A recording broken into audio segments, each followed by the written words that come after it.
Assalamualaikum warahmatullahi wabarakatuh. Selamat pagi. Apa kabar adik-adik? Semoga sehat selalu dan selalu ada dalam lindungan Allah Subhanahu wa taala. Sebelumnya saya akan memperkenalkan diri terlebih dahulu. Perkenalkan, nama saya Salma Aulia. Saya mahasiswi dari program studi pendidikan guru sekolah dasar Universitas Muhammadiyah. Sebelum kita memulai pembelajaran pada hari ini, alangkah baiknya kita berdoa terlebih dahulu, berdoa sesuai dengan agama dan kepercayaan masing-masing. Kalau kata pepatah, tak kenal maka tak sayang. Karena saya belum kenal dengan adik-adik, saya meminta adik-adik semua untuk memperkenalkan diri dengan menyebutkan nama lengkap ya.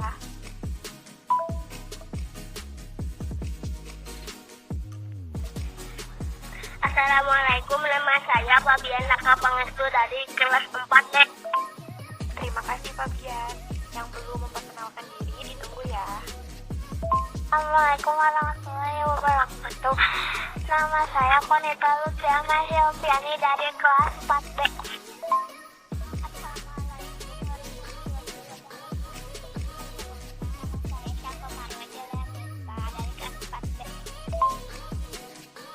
Assalamualaikum warahmatullahi wabarakatuh. Nama saya Akmal Khairul Ikhwan, kelas 4B dari Kebonjang. Assalamualaikum, nama saya Sipa Almalia Rino dari kelas 4B. Sambil menunggu yang lain, saya mau mengingatkan kalau di masa pandemi COVID-19 ini kita semua pasti sudah merasa bosan melakukan aktivitas dari rumah, murid-murid yang belajar dari rumah, orang tua yang bekerja dari rumah, semuanya dilakukan di rumah.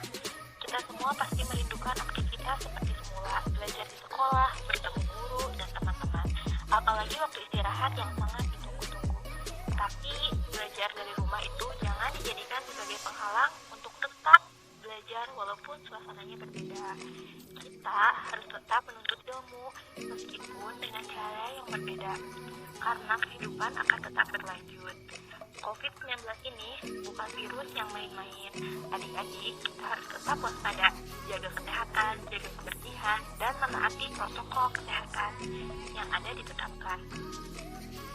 Pakai masker, cuci tangan, dan jaga jarak. Stay safe ya. Assalamualaikum, nama saya Fahri dari kelas 4B. Assalamualaikum, nama saya Latif Alfirdaus dari kelas 4B. Terima kasih. Assalamualaikum,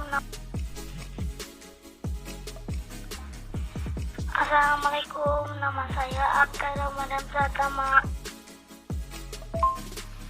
Terima kasih yang sudah memperkenalkan diri. Yang lainnya ditunggu ya. Untuk itu, kita mulai saja pembelajaran hari ini.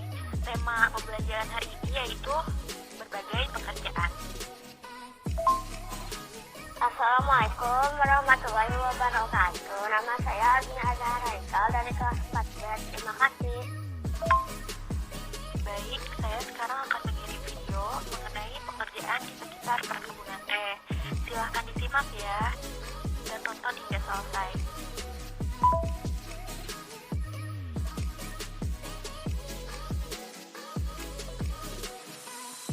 Assalamualaikum, halo adik-adik. Pada hari ini kita akan belajar pada tema 4, berbagai pekerjaan, subtema 1, jenis-jenis pekerjaan, pembelajaran 1. Apa Apa sih yang dimaksud dengan pekerjaan? Pekerjaan adalah aktivitas utama yang dilakukan oleh manusia dengan cara yang benar untuk mendapatkan uang dan mempertahankan hidupnya. Istilah pekerjaan memiliki arti yang sama dengan profesi. Tentunya, setiap orang untuk memenuhi kebutuhan hidupnya membutuhkan sekali pekerjaan. Tentunya, banyak sekali jenis pekerjaan.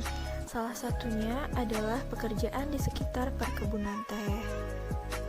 Nah, pada materi pertama, kita akan mempelajari pekerjaan apa saja sih yang terdapat di sekitar perkebunan teh. Kebun teh adalah tempat di mana teh tersebut ditanam. Teh itu adalah salah satu minuman yang paling banyak dikonsumsi di dunia. Apa aja sih pekerjaan yang ada di sekitar perkebunan teh? Nah, ini dia. Yang pertama, terdapat penanam teh, pemetik teh, pengolah atau penggiling teh, dan pengemas teh. Penanam teh adalah seseorang yang bertugas untuk menanam teh dan mengganti tanaman teh yang sudah mati. Pemetik teh adalah seseorang yang memetik daun teh untuk diolah menjadi minuman yang tentunya akan kita minum atau konsumsi. Nah, teh tersebut dapat diolah menjadi minuman karena sebagian besar orang Indonesia gemar minum teh, baik yang masih tradisional atau teh dalam kemasan botol. Teh juga memiliki banyak manfaat bagi kesehatan tubuh. Pengolah atau penggiling teh adalah orang yang bertugas mengolah daun teh hingga dapat dikemas, seperti menjemur, menyortir, dan menggiling daun teh. Pengemas teh adalah orang yang bertugas memasukkan teh ke dalam kemasan yang sudah siap untuk dipasarkan atau dijual. Nah, sekarang kita tahu kan bahwa pekerjaan itu banyak sekali jenisnya. Salah satunya adalah pekerjaan yang ada di sekitar perkebunan teh, seperti tadi penanam teh, pemetik teh, pengelola atau penggiling teh, dan pengemas teh. Tentunya mereka bekerja sebagai penanam teh, pemetik teh, dan lain sebagainya itu untuk menghasilkan uang.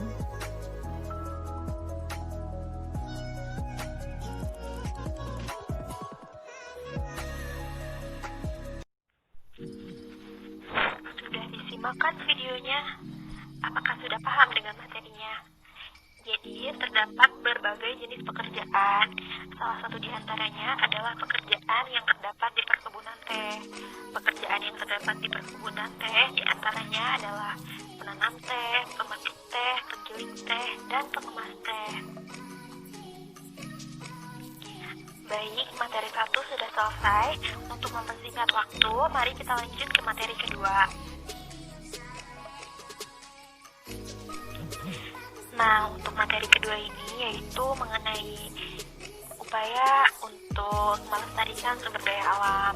Silahkan disimak ya videonya, Ibu beri waktu 7 menit untuk menonton.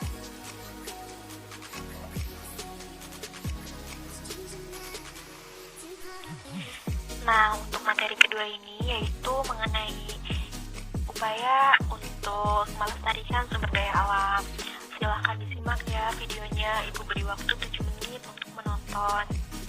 Masih pada pembelajaran tema 4, subtema 1, materi kedua ini yaitu mengenai usaha pelestarian sumber daya alam. Apa sih sumber daya alam itu?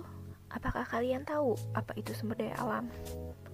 Nah, sumber daya alam adalah sesuatu yang bisa dimanfaatkan untuk kebutuhan dan kepentingan hidup manusia, sehingga dapat meningkatkan kesejahteraan dan kelangsungan hidup manusia. Sumber daya alam merupakan semua yang ada di alam, dari semua kekayaan, dari mulai benda hidup atau biotik sampai dengan benda mati abiotik, yang bisa dimanfaatkan untuk manusia. Terdapat unsur-unsur yang ada di lingkungan yang bisa dimanfaatkan oleh masyarakat manusia untuk kebutuhan hidupnya.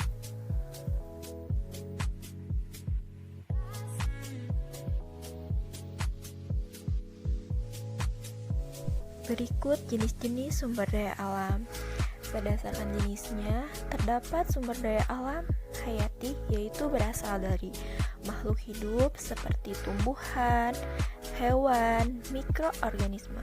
Nah, tumbuhan itu dapat dibedakan menjadi dua jenis, yaitu tanaman berumur pendek dan tanaman berumur panjang. Sedangkan hewan dapat dibedakan menjadi dua jenis, yaitu hewan ternak dan hewan liar. Yang kedua, yaitu sumber daya alam non-hayati. Sumber daya alam non-hayati ini berasal dari selain makhluk hidup atau benda-benda mati, seperti tanah, air, dan barang tambang. Tanah itu sumber daya di sekitar kita yang berupa tanah gambut, tanah liat, tanah berpasir, berbatu, dan lain-lain. Kemudian air.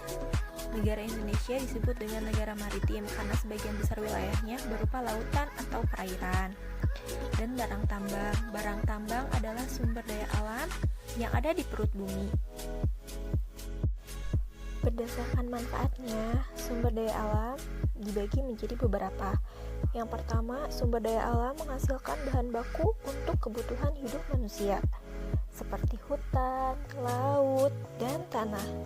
Yang kedua, sumber daya alam penghasil energi, yaitu seperti matahari, gelombang laut, minyak, dan gas bumi. Yang ketiga, yaitu sumber daya alam yang dimanfaatkan keindahannya, yaitu berupa sumber daya alam yang keindahannya itu dapat dimanfaatkan dan mendatangkan rasa nyaman saat kita melihat sumber daya alam tersebut. Berdasarkan ketersediaannya di alam, sumber daya alam terbagi menjadi yang pertama, sumber daya alam yang terbarukan, yaitu sumber daya alam yang dapat diperbaharui kembali jika habis, seperti pertanian, kehutanan, dan peternakan. Selanjutnya, yang kedua, sumber daya alam yang tidak terbarukan, yaitu sumber daya alam yang tidak dapat diperbaharui, seperti batu bara, belerang, gas, dan minyak bumi. Manfaat sumber daya alam. Berikut beberapa manfaat sumber daya alam, yaitu yang pertama, sebagai bahan makan sumber protein bagi manusia. Yang kedua, sebagai bahan tambang seperti batu bara, bauksit, besi, dan emas. Ketiga, sebagai aneka kosmetik dan obat-obatan. Keempat, sebagai bahan industri seperti tas dan juga sepatu. Terdapat beberapa upaya pelestarian sumber daya alam. Yang pertama, melakukan reboisasi atau penghijauan terhadap daerah dan hutan yang gundul.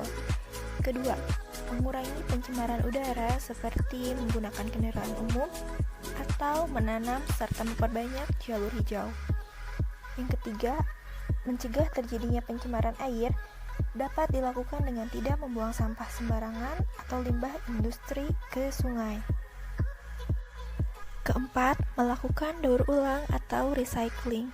Pemanfaatan daur ulang sehingga pengambilan sumber daya alam dapat diperkecil dan dapat diperlambat. Contohnya, melakukan daur ulang terhadap barang-barang bekas seperti plastik yang coba dikurangi atau di-recycle sehingga tidak banyak terbuang, dan mencegah pencemaran tanah, ekosistem pantai, juga ekosistem air laut. Daur ulang kertas sehingga penebangan pohon untuk pembuatan kertas dapat dikurangi atau diperlambat. Kelima, melakukan pengawetan. Pengawetan terhadap sumber daya alam yang berupa kayu merupakan tindakan yang sangat dianjurkan. Nah, sekarang pasti sudah tahu kan apa itu sumber daya alam dan juga jenis-jenisnya. Sumber daya alam itu jumlahnya sangat melimpah. Tapi, meskipun jumlahnya sangat melimpah di alam, pemakai atau pengguna harus tetap dibatasi dan dipelihara untuk proses yang berkelanjutan dan secara berkesinambungan. Sumber daya alam tidak terbarukan, terbatas karena penggunaannya jauh lebih cepat daripada proses pembentukannya. Jika digunakan terus-menerus, lambat laun sumber daya alam pasti akan habis. Maka dari itu, kita harus melestarikan sumber daya alam dan melakukan upaya pelestarian sumber daya alam sebaik mungkin, agar sumber daya alam tidak habis dan selalu ada.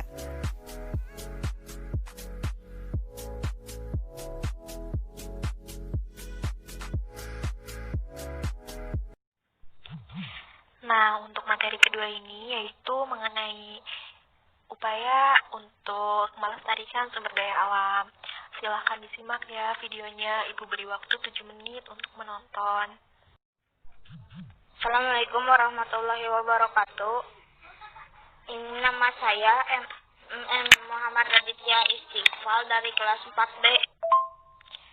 Bagaimana adik-adik, sudah selesai kan menonton videonya? Nah, untuk kedua materi ini, bagaimana? Apakah ada yang mau ditanyakan? Jika ada yang kurang dimengerti, silahkan ditanya ya adik-adik. Baik, apabila tidak ada yang bertanya, saya akan memberikan tugas. Assalamualaikum warahmatullahi wabarakatuh. Nama saya Rizky Nafis Faras dari kelas 4B. Assalamualaikum, nama saya Nasila Kandias dari 4B.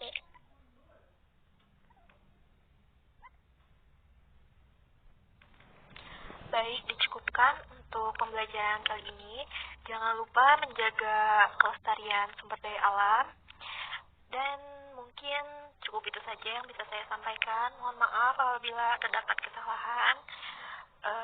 Terima kasih sudah meluangkan waktunya. Dan apabila ada pertanyaan mengenai tugas, silahkan japri aja ke WhatsApp saya. Terima kasih. Wassalamualaikum warahmatullahi wabarakatuh.